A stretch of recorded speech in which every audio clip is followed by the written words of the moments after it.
Welcome to another episode of FAQ Fridays from Travelstart with me, Nick Paul.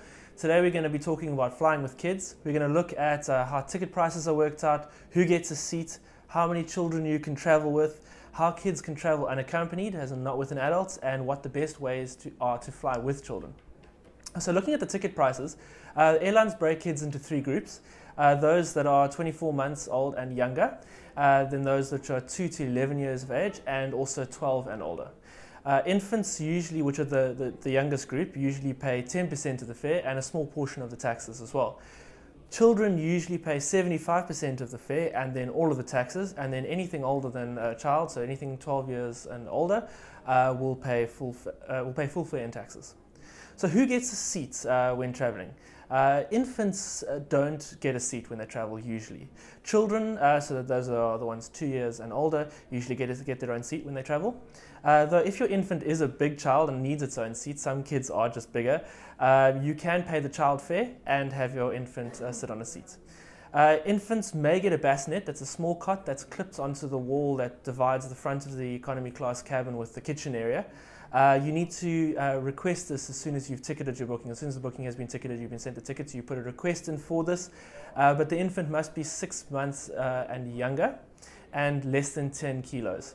Anything other than that, the child won't be able to get a bassinet. But it is on a request basis, it's never guaranteed.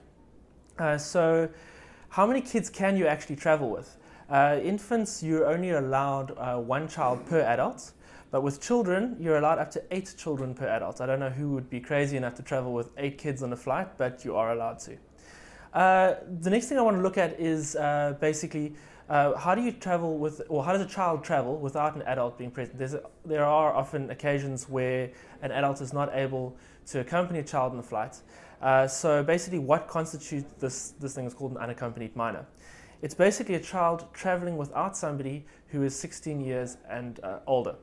Usually any child from 5 to 15 years qualifies, but it varies per airline, so you're going to need to check with the airline concerned about that. Unaccompanied minors usually pay the full price, full economy class ticket price, so not a child fare or an infant fare, and then they may be charged a fee by the airline as well. There's limited space for unaccompanied minors on the plane, so you've got to request from the airline to check whether there's enough space, because they can only take care of so many kids on a flight. So the airline will probably need details of both guardians who are dropping off the child and the guardians picking up the child on the other end. So the child will then be assisted and escorted from the one guardian to the other guardian, through the airport, onto the plane, off the plane again, and back through the airport again. So you're going to need to contact the airline directly to book this. There are some travel agents who will do it, but generally they refer you to the airline because they're only acting as middlemen in that situation, literally collecting the information from you and passing it directly to the airline. It often works out faster and easier if you just deal with the airline directly. So what are the best ways to fly with kids? I would suggest that booking the most direct flights is probably going to be your best bet. No long layovers. You don't want to be entertaining a small child in an airport for a very long time. Also, no extremely short layovers.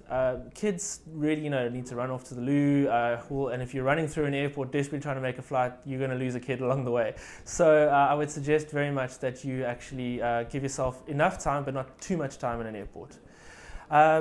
Many airlines also provide goodie bags for the kids, but I would suggest bringing some of your own, familiar toys for the child on the flight. That's something that's going to calm them down and make them feel at home.